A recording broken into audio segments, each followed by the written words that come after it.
Не плаши се. Само ти верувај. Не плаши се, верата твоја те спаси. Оди си со мир. Христос помеѓу нас, почитувани браќи и сестри. Јас сум отец Дејан, парохиски свештеник при Македонската православна црква Свети Никола во Тотова, Њу Џерси, а тоа беа силните Христови зборови со кои тој им даде надеж на Јаир и една жена со крвавење, кои очајно се обидуваа да измолат позитивно решение за нивниот проблем. Денешното четиво зборува за оние моменти во животот кога проблемот станува толку голем и толку нерешлив, што човекот ја губи и последната надеж. Секој човек и секое семејство барем еднаш во животот се соочиле со ситуација која што е безизлезна и безнадежна. Животот знае да притисне и да гази. И не прави разлика. Не прави разлика помеѓу млад, стар, маж или жена, голем или мал, богат или сиромав. Сите подеднакво искусуваме страдања, пропаднати соништа, предизвици во семејството и со децата, проблеми на работа, болести, потешкоти со финансиите. И кога човек ќе помисли дека полошо не може да биде, тогаш и дното се отвара. Понекогаш одговорот на молитвите знае да задолжи повеќе од колку што сме очекувале. И деновите да се претворат во месеци, месеците во години и да ни се чини дека тапкаме во место. Сме верувале, сме молеле, сме очекувале и не само што одговорот не стигнал, туку ни се чини дека и позитивно решение веќе не е ни можно. И тогаш во состојба на разочараност се прашуваме каде е Бог. Зошто не сака да ни помогне? Зошто толку долго чека? Но што кога би знаеле дека Божиот часовник никогаш не доцни? Кога би знаеле дека тој точно знае кога да интервенира и да те подигне?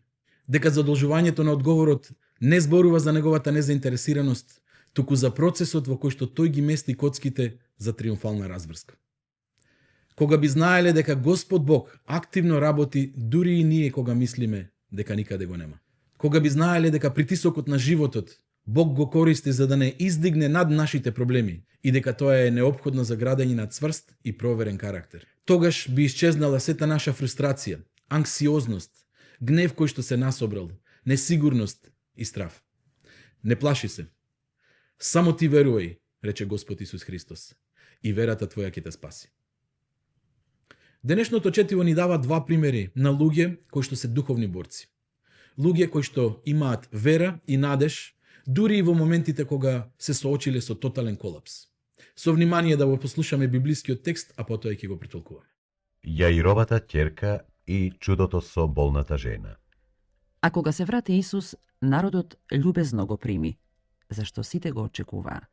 И ете, дојде еден човек по име Јаир, кој беше управник на синагогата. Тој падна пред нозете Исусови и го молеше да појде во домот негов, зашто имаше една единствена ќерка на 12 години и таа умираше.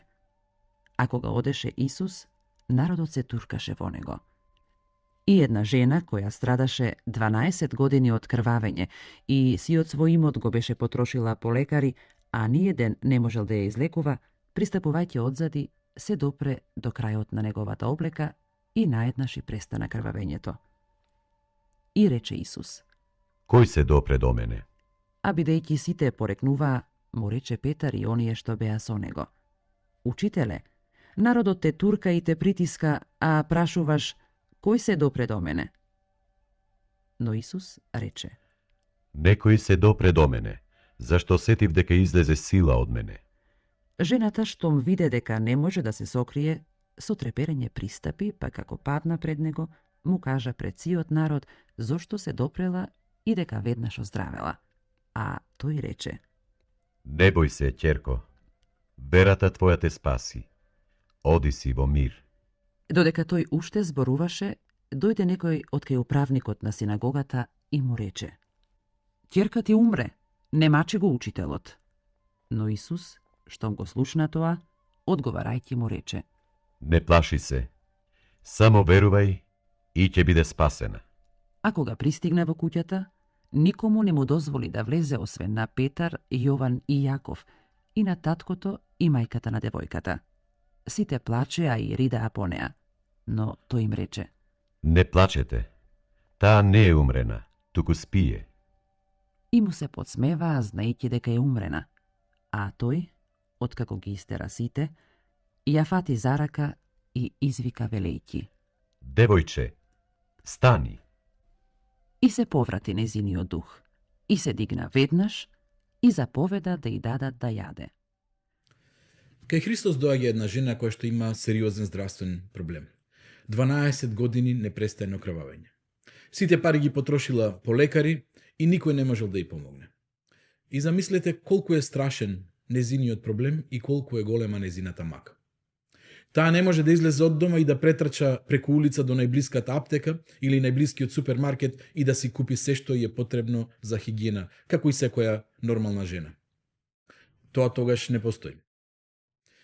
Дополнително, за проблемот да биде уште поголем, според тогашното разбирање на ритуалната чистота, секој кој што имаше излив на крв беше сметан за нечист.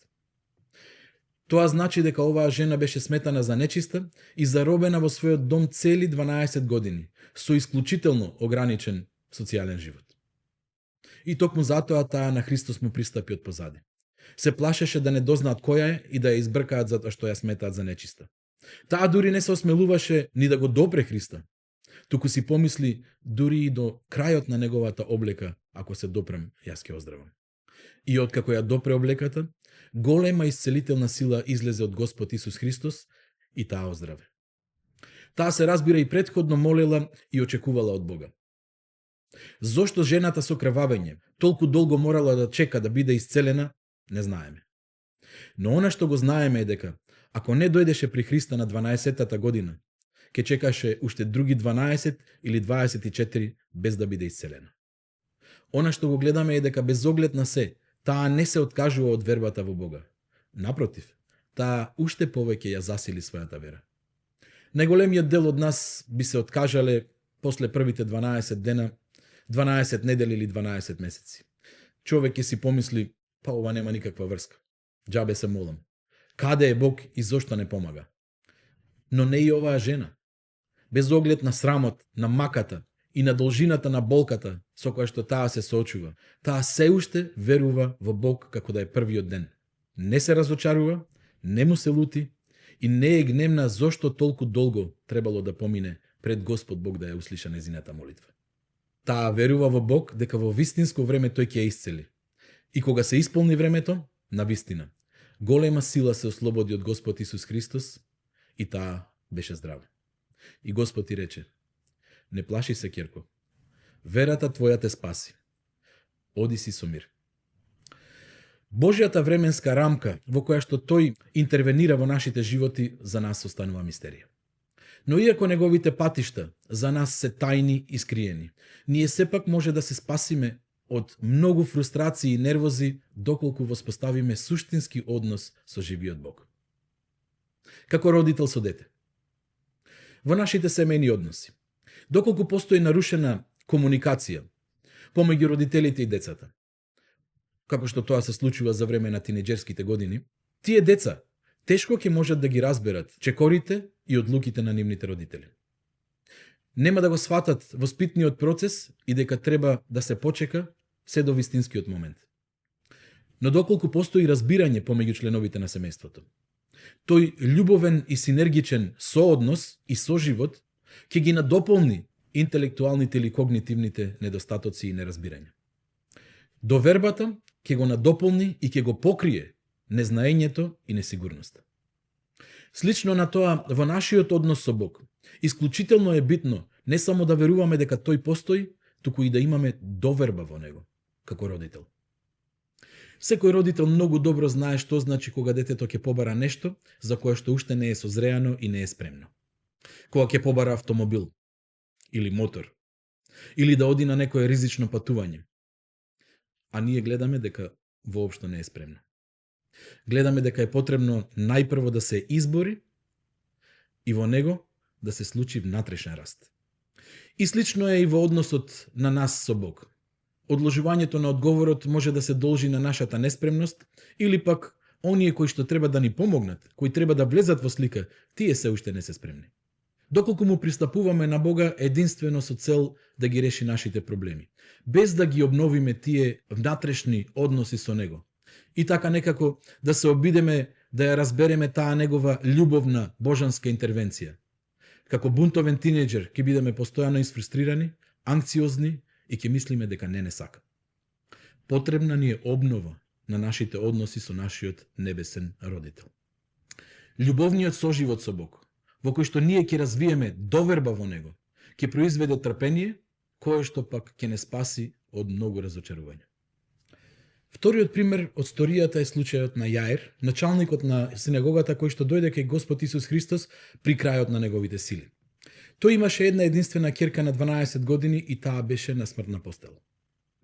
И додека зборуваше со Господ Исус Христос и му го објаснуваше својот проблем, се случи она што човек не му го посакува ни на својот најголем непријател.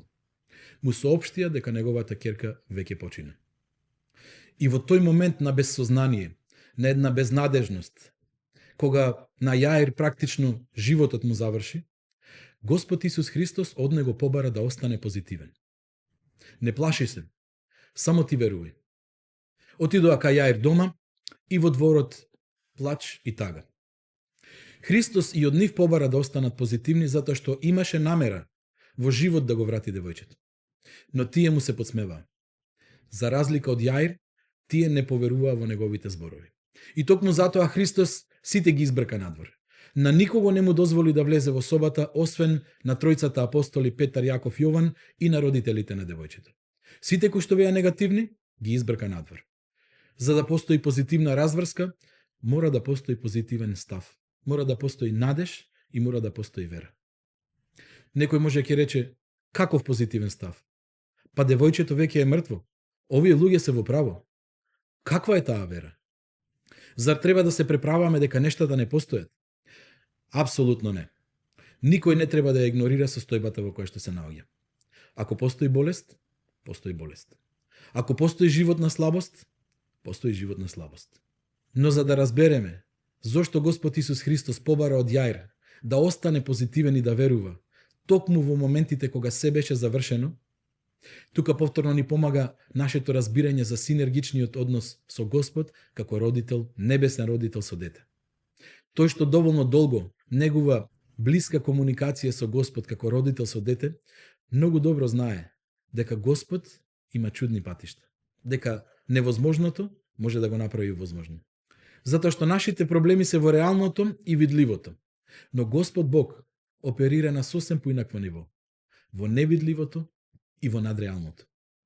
Кога знаеме кој е оној на кого што му веруваме, небесниот родител, вечниот, семокниот Бог, создателот на световите, тогаш во нас се создава чудесен мир и спокој. Не отсуство на проблем, не отсуство на мака, туку мир и спокој на среде бура. Зашто знаеме дека оној кој што ги поставил правилата и принципите, може и да ги поврати. Исто како што ја поврати душата на оваа девојче. Или како утробата на жената која што беше повторно создадена преку ослободување на огромна сила. Реалното и видливото не треба да го игнорираме. Но треба исто така да знаеме дека постои и друга сфера на невидливото и на небесното во кое што Господ Бог оперира врз основа на вера и на надеж. Таков е случајот со Аврам, со Мојсей, со Давид, со апостолите и со безброј светии кои што се подвизувале во црквата. Сите тие се соочиле со ситуации кои што биле над нивните капацитети, кога мислеле дека решение повеќе не е ни можно. Но токму во моменти на човечка слабост, Господ Бог ја покажува својата сила, доколку му поверуваме и му пристапиме со вера и со надеж. Да го земеме примерот на израелците кои под водство на Мојсей Господ ги изведе од Египет. Кога израелците се приближија до ветената земја, Мојсей испрати 12 извидници за да видат како може да ја населат земјата. Од нив 12, двајца извидници се вратија со позитивен извештај. Му рекоа: Мојсей, земјата е добра, Господ ни ја даде и ни ја вети. Да одиме напред, во Негова сила, и со Негово име, и со Негово ветување, ние можеме да ја населиме. Но останатите 10 поднесоа сосем поинаков извештај. Во страв и сомнеш, тие рекоа: Мојсей, таму живее народ со голема сила. Имаат утврдени градови и во нивните очи ние сме како скакулци. Не можеме да ја земеме земјата.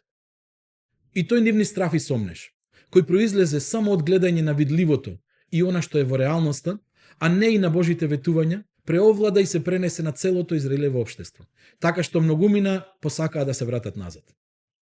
И резултатот го знаете. Тие талкаа во пустината цели 40 години. Извадете го телефонот, отворете GPS мапата и ставете пешки од Каиро до Ерусалим. Потребни се само 7 дена. Нека бидат и 30. Но заради нивната негативност, недовербата во Бога, тие заглавија во пустината цели 40 години. И целата таа генерација, вклучувајќи ги и 10 негативни извидници, никогаш не влегува во ветената земја. Таму, во пустината се упокоја. А во ветената земја влегува само двајцата позитивни извидници.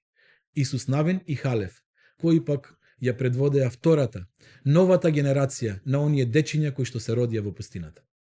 Со сомнеш, со страв, без вера во Бога, со поглед само кон видливото, но не и кон небесното, човек не може да ги наследи ветувањата Божи. За било што во животот да се придвижи напред, потребна е позитивност, надеж и вера. Потребно е да го победиме стравот и сомнежот и да ги изфрлиме од нашите животи. Не да го игнорираме видливото и не да го игнорираме проблемот, туку да го впериме нашиот поглед кон невидливото, кон небесното, кон Божиото. Да го впериме нашиот поглед не кон проблемот, туку кон решението, Господ Исус Христос, нашиот Бог. Може би си се разочарал и животот те притиснал од сите страни. Може би проблемот трае премногу долго. Може би си мислиш, уште колку долго време треба да чекам. Уште колку долго е потребно за Божјата интервенција, не знаеме. Но она што го знаеме е дека ако жената не дојдеше кај Христос во 12-тата година, уште толку ќе останеше во својата болест. И знаеме дека ако Јаир не му поверуваше на Господ и не го прими во својот дом со вера во невозможното, неговата ќерка немаше да се врати во живот. Не се откажувај и верувај му на Бог. Размрдаја твојата вера. Разгори ги жрчињата. Без оглед колку и долго и да трае. Без оглед колку и невозможно да изгледа. Повторно верувај му на Господ како да е прв пат. Верувај му како на родител. Верувај му како дете. Како жената. Верувај му како Јаир. Не плаши се. Само ти верувај, рече Господ Исус Христос, и верата твоја ќе те спаси.